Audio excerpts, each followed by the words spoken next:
Focusing on winning arguments, we're teaching the basic fundamentals of sales and marketing and how we can use them to win in the world of politics, teaching you how to meet people where they're at on the issues they care about. Welcome to The Brian Nichols Show.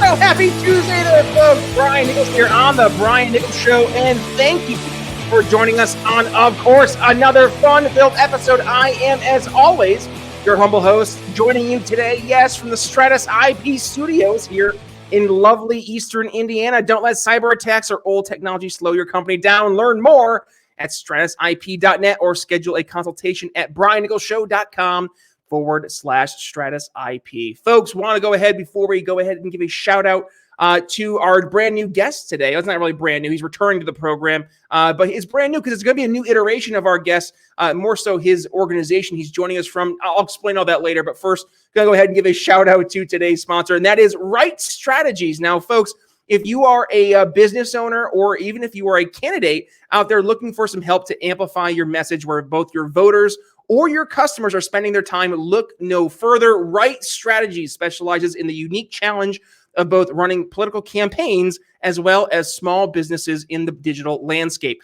With a proven track record of helping clients win elections and grow their businesses using smart, strategic digital marketing, Right Strategies is the perfect partner to help you reach your goals. Their team of experts will help you save time and money while helping amplify your message to help you win your elections and to win in the marketplace. With SMS texting from Right Strategies, you'll receive an efficient, affordable, and most importantly, smart way to focus your marketing budget by helping you reach thousands of voters and customers. Right Strategies will help you make a powerful impact on the outcome of your elections and your business growth. From social media management to expert graphic design work to marketing your product or campaign, or heck, helping you build your brand awareness, Right Strategies can put together a plan that makes sense for your goals and do so within your budget.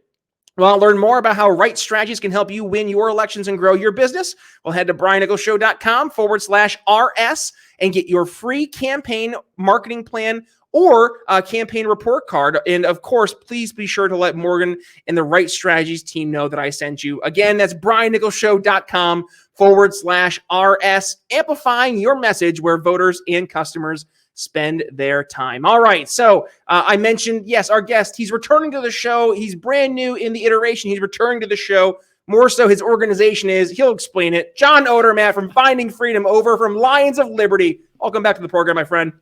Great to be back, Brian. And as we talked about pre-show, yes, the Lions of Liberty still existing. We are transitioning. We are doing a little transition. So just a little one, not full on Caitlyn Jenner, but you are changing a little bit. You have lost one of the original roaring voices from the program, the one and only Mark Claire. He's going solo. What's going on there? Yeah, so I mean, if you're a Lions of Liberty listener, you know the story. But yeah, for those who aren't frequent listeners and know about Lions of Liberty, I'll just kind of fill everybody else in. So yeah, Mark started the podcast iteration of Lions of Liberty years ago. Prior to that, there was many of us that wrote on a blog and we did weekly articles, daily articles, things like that. Mark started the podcast and had a great run for years. I joined on, and then Brian joined on. So we had 3 shows per week for, I want to say 5 years. And over the course of, the past 18 months, I think a lot of people can relate to changing during COVID, views changing, sort of how we look at the world changing. I know I changed a lot. In fact, I changed the name of my show from Felony Friday to Finding Freedom in order to focus more on really what we were dealing with COVID and to talk more about health and entrepreneurship and ways to fight back and expand your personal freedom. Mark had his own changes and things that became important to him. He moved to Mexico for a time. He got married, and I think his priorities shift a little bit. And I think as a group, I guess the Lions of Liberty, we kind of grew apart a little bit.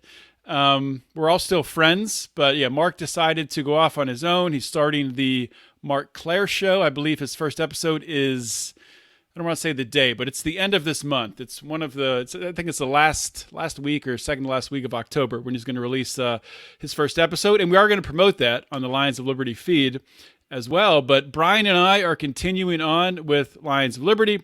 Brian has his show every Wednesday, Mean Age Daydream, and my show is now Monday, Finding Freedom. And we're going to have a new show on Fridays, a very, very short show. And I don't want to put the name out there yet, but it's going to have to do with memes. And it's going to be a little taste, maybe a little comedy, little meme banter to kick you off into your weekend. Well, see, okay, I'm glad to hear that all is well in the world of Lions of Liberty. And yeah, no, I saw Mark, literally saw him, but didn't get a chance to speak to him at Young Americans for Liberty Revolution 2022. He was there speaking about podcasting, coincidentally enough, and coincidentally, ironically, either or. But no, it was a great time at that event. I wish I got to hang out with him a little bit and actually get to talk to him, but unfortunately, he had to run right out when we were speaking there. So anyways, John, yeah, you've been busy, and we're talking about helping find freedom, and you also is trying to help find some freedom. It seems like the one and only Elon Musk. We're recording here today for posterity's sake, October 4th, and Elon Musk is in the news for two reasons, funny enough. One, because he's trying to stop World War III/nuclear war. Two, because it looks like the original Twitter deal is actually going to move forward. Talk to us. What's going on here with Elon Musk today? Yeah, let me say one thing first, just from a persuasion standpoint, from a dominating the news headline standpoint. I don't think there's anyone more persuasive than Elon Musk right now. I mean, you could compare him to maybe, and I'm not even saying this in a positive or negative way. I'm just saying in the reality of someone, a figure, a person, a character who can dominate headlines. Other than Donald Trump, when he was still had access to Twitter and social media, and when he was president, I've never seen anyone just able to totally just dominate, just take over the entire conversation and spin it in whichever direction they really want to. Elon has that gift, of course, being successful, having all the businesses he does, and all of those communication channels and a huge social media following helps that. But I think it's interesting just to kind of dig into this a little bit as we were talking pre-show that on Monday is when I guess he sent a letter to Twitter, I guess reinforcing his original deal at the original share price offer he wanted to move forward, and which would avoid this huge legal battle that was going to happen between Elon and Twitter. And the same day is when he basically comes out saying, I think we should look at this Russia-Ukraine situation. And John, really quick, your cohort Brian's old show was Conspiracy Corner, right? I mean, I'm not trying to say it's a conspiracy, but if it walks like a duck and talks like a duck. Yeah. Well, that's actually was one of our bonus shows. Oh, okay. Liberty, Conspiracy Corner, which we've now renamed Secrets, Lies, and Cover Up. So that was close. Lots of changes. No, yeah, that's no problem there. But it is. I mean, I don't know. The thing about conspiracies, though, like there's been so many conspiracies recently. You go back to the V with COVID that happened. Yeah, a lot of things that were conspiracies turned out to be true. So, I mean, we're kind of seeing conspiracies turn into reality recently. What are your thoughts on this whole Elon Musk situation happening the same day on Monday as him, coming out saying he wants to buy Twitter again? Yeah, it's interesting because one of the whole original concepts behind Elon buying Twitter was to be able to talk about things that aren't allowed to be talked about, right? So there definitely seems to be a little bit of a correlation, I would say. There has to be, at least in him asking the questions in the way that he is. And to your point, he's able to do so because he does kind of have it's not really so much the FU money, it's just the ability to present himself in that way of not really caring about what other people think. And I think that maybe is the part that is his super weapon, right? Is that he does have the FU money, but he genuinely doesn't care about the opinions of others if they're trying to go against the basics of freedom, of free speech, of trying to be able to avoid World War III or nuclear war. I mean, I think those things are the basics that we should all be on board with. And yet there are a contingent of folks, John, who they seem not just like polar opposite, but in many cases actively against that mentality and champion the idea of nuclear war. And I don't get it. Help me understand it. Where is this sentiment coming from? And I don't understand how I see some of our friends from the left who I thought were, the ones who were on our side back with the Bush era, who are now even some of the loudest folks out there championing World War III. John, what's going on here? I mean, to answer that short and to the point, I think it's just the power of propaganda. But before I address that more so, I do want to read the tweet that we're talking about just for context. So what Elon tweeted out, and it's kind of a confusing way that he put the first tweet, then he clarified it in a follow-up tweet, but he said, Ukraine, Russia, peace, then 3 points. Point 1, redo elections of annexed regions under UN supervision. Russia leaves if that is not the will of the people. Point 2, Crimea formerly part of Russia, as it has been since 1783 until Khrushchev's mistake. 4 points. Sorry. Point 3, water supply to Crimea assured. And point 4, Ukraine remains neutral. And there was a poll, and it just came out right now. I guess there's over almost 3 million votes, 2.7 million votes. 40.9% are say yes, and 59.1% say no. So what I take that to mean is, almost 51%, are in favor of really peace, and this 51% are in favor of pushing forward with this proxy war that Joe Biden's been funding. In his follow-up tweet, he puts it more clearly and says, let's try this again. The will of the people who live in the Donbass and Crimea should decide whether they're part of Russia or Ukraine.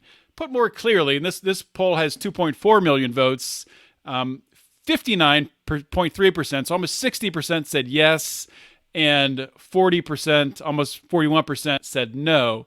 So kind of the polls are sort of contradictory, but I mean, I think when you put it, the second tweet that he tweeted out, when he puts it clearly, speaking of those people on the left, if you say, shouldn't really the people who live in those regions decide democracy, who the rulers are? Not that democracy is the greatest thing in the world. In fact, there's a lot of problems with it, as we're seeing here in the United States.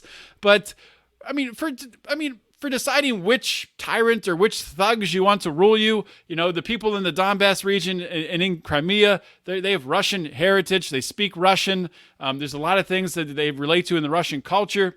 And if they want Russia to rule them, who's to say they shouldn't? And that's where it gets weird, right? Because you have this, and I say you have, this is the American, I think the propaganda that we've been fed is that there's this instinctual desire to do something. I actually did an episode back a couple of weeks ago, I can't remember. But it was the danger of the idea of the do something politics. And we see this where we almost have this moral superiority where it has to be our way or the highway. And we think that, oh man, is this not true for libertarians too, where we think just because what we think is right means that everybody else will just accept this. And this is the approach that America has really taken in terms of foreign policy. And it's like ignoring history, ignoring, the complexities of our geopolitical world. And yet, John, this is the part that is really fascinating. We see so often that the ideas of our more, I'd say, neoliberal friends that are promoted get disproven time and again, and yet they can stand there bold-faced and pretend, and we just did an episode yesterday, and say the grass is blue when we know the grass is green.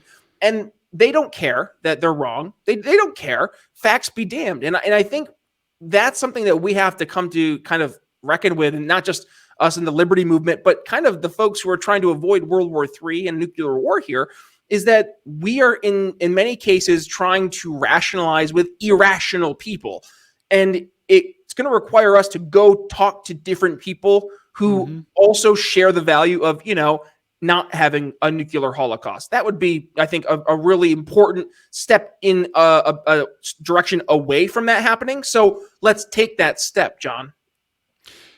Yeah. And I mean, it's crazy to think that we're even having this conversation, that honestly, there is, I don't know what the percentages or the probability is of having, nuclear weapons launched. I don't even want to go there, but the same people who, months ago were saying Vladimir Putin is an insane person. He's unstable. You can't trust him. You don't know what he's going to do next. When people would push back and say, well, he said he's just going to take these regions of Ukraine, and he's not going to push any further.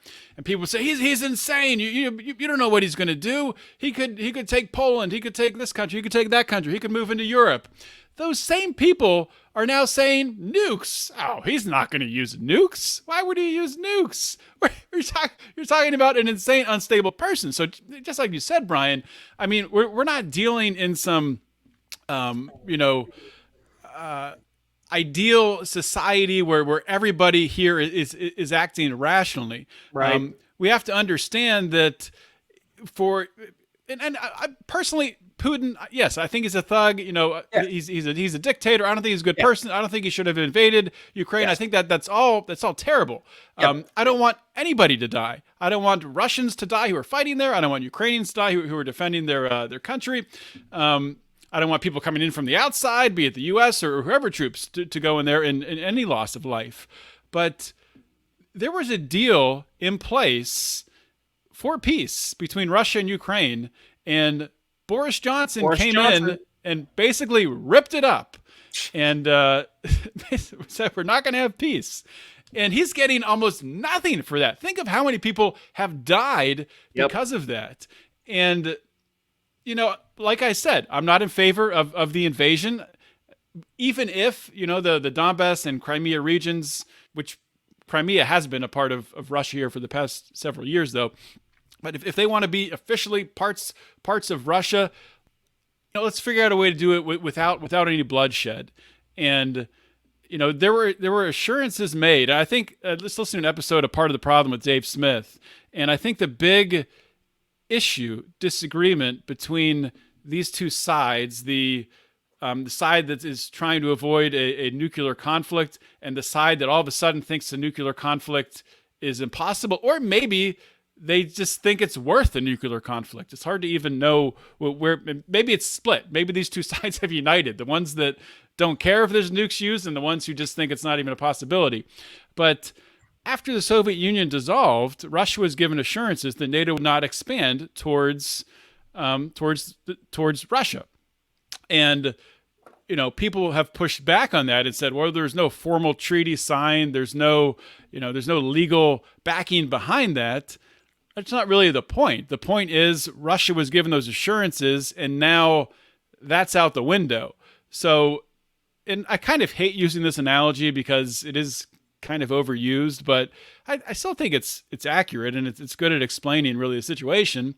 What if China, moved in and took over a part of Mexico, and they were building bases there, and they were pushing up towards Texas. I mean, what would the U.S. do? What would the proper response be to that, with our territory being threatened? Every situation has its own nuance and complications that lead to it.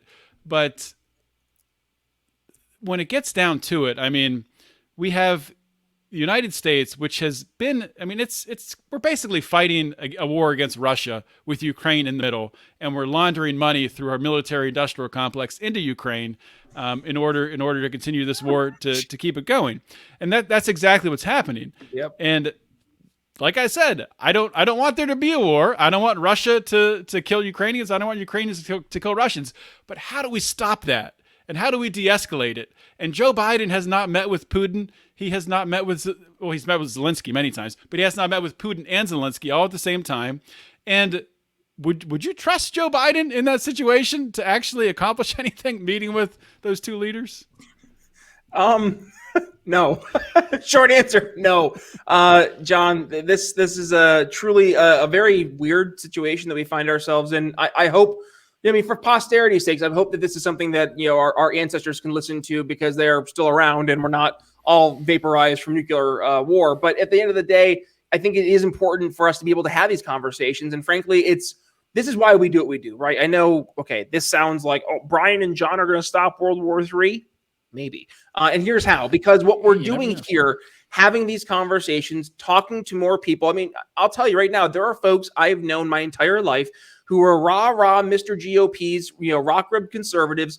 And they were at the beginning of the year all on board with the narrative, like pro Ukraine, and like, all on board with us giving as much money as we possibly need to. And now even they are the ones I'm talking to, and they're like, yeah, something's not adding up. Something doesn't make sense with the official narrative. And it's interesting because it is those folks, I want to say not all of them, but some folks who originally I were like, I didn't say I write off, but like I didn't spend time going after because they were so in that world and in that mindset that I wasn't going to spend my time and energy trying to get them out of that mentality. But just there's something about once you see it, you can't unsee it. And I think that's where a lot of folks are right now, John. So unfortunately, we're already hard pressed for time. John, let's do this. Final thoughts here for the audience today. I know we're kind of doing a crossover episode too. Hi, Lions of Liberty audience. And thank you for letting me join Finding Freedom as well. But John, here for the Brian Nichols Show today, what are your final thoughts?